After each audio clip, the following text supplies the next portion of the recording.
नमस्कार. आजच्या व्हिडिओमध्ये आपण 56 भोग म्हणजे काय आणि त्यात कोणकोणते पदार्थ असतात हे पाहणार आहोत. श्री स्वामी समर्थ. 56 भोग म्हणजे काय? तर देवाला 56 प्रकारचे पक्वान्न वाढले जातात. त्याला 56 भोग असं म्हणतात. हे पक्वान्न रसगुल्ल्यापासून सुरू होतात. त्यात दही, भात, पुरी, पापड असं सगळं असून ही सामग्री वेलचीवर संपते.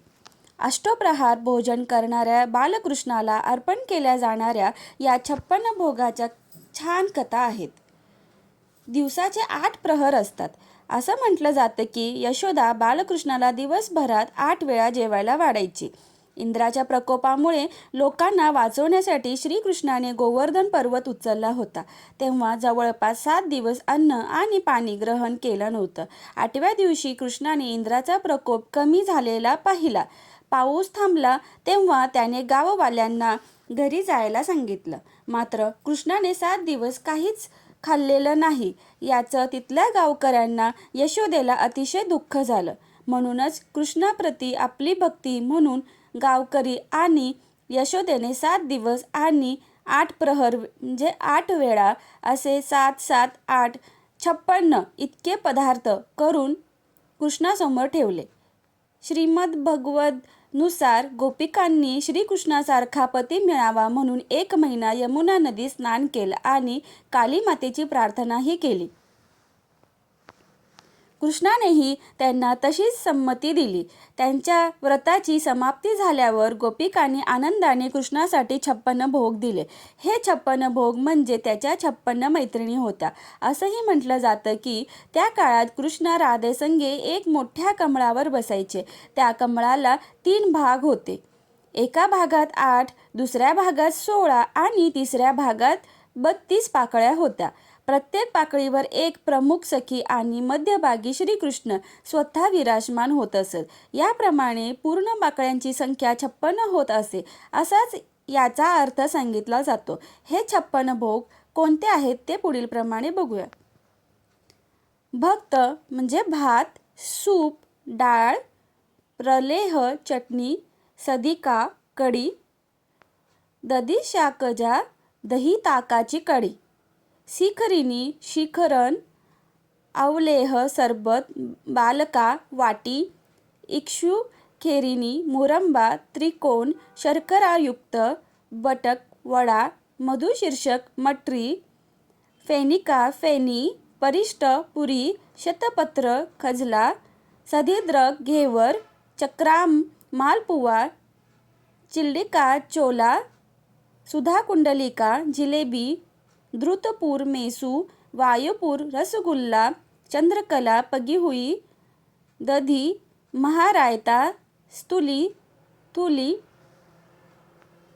कर्पूरनाडी, लौंगपुरी, लवंग लतिका, खंडमंडल, खुर्मा, गोमूत, दलिया, परीखा, सुफलाढया, सौंफयुक्त, दधिरूप, बिलसारू, मोदक, लड्ड, शाख, साग, सौधान, अधानो, अचार, मंडका, मोठ, पायस, खीर, दही, गोघृत, हेयंगपिनम, मक्खन, मंडुरी, मलाई, कुपिका, रबडी, परपट, पापड, शक्तिका, सीरा, लसिका, लस्सी, सुवत, संघाय, मोहन, सुफला, सुपारी, सीता, वेलची, फल, तांबूल, मोहन भोग, लवण, मीठ, कषाय, मधुर,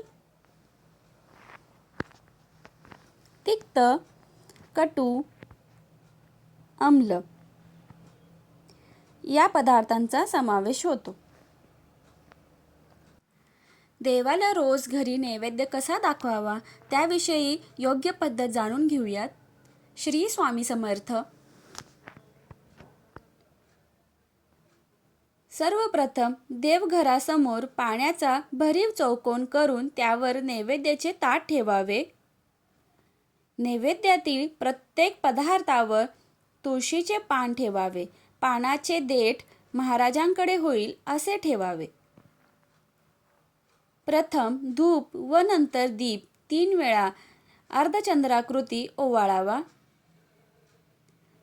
नंतर तुळशीपत्र पाण्यात बुडवून हातात घ्यावे व नैवेद्यावर पाणी शिंपडावे. त्यावेळी सत्यंतवर्तन परिसिंचयामी असे म्हणावे. ते तुळशीपत्र पुन्हा पाण्यात बुडवून नैवेद्याभोवती 3 वेळा पाणी फिरवत गायत्री मंत्र म्हणावा. नंतर तेच तुळशीपत्र पाण्यात बुडवावे व 6 वेळा खालील मंत्र म्हणत महाराजांना दाखवावे.